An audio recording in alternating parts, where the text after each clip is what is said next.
Okay, good morning guys. Nats here. So this is the continuation of our DIY tires. So ito na yung nangyari. Yan. So i-install po natin later on. So papakita ko sa inyo. So ito siya. So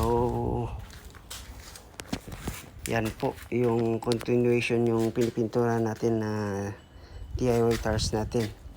Hindi na siya stainless, yun lang nating black. Highlights natin yung pangalan ng tires para parang 4-wheel drive po. Yan. Okay, Jonathan here. See you again later. Bye. Okay, good morning guys. Nats here. So this is the continuation of our DIY tires. So ito na yung nangyari. Yan. So i-install po natin later on. So papakita ko sa inyo. So ito siya.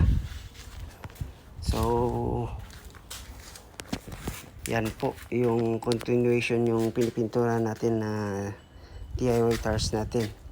Hindi na siya stainless, yun lang nating black. Highlights natin yung pangalan ng tires para parang 4-wheel drive po. Yan. Okay, Jonathan here. See you again later. Bye.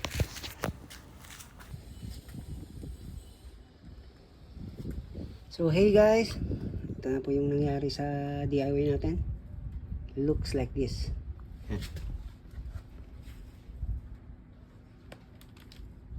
Yan na, yan na yung final ng DIY natin.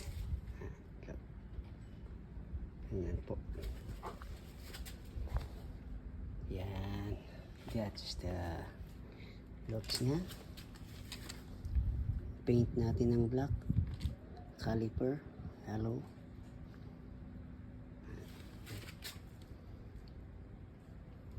Okay. So there you go. DIY by Nats. See you soon again. Goodbye guys.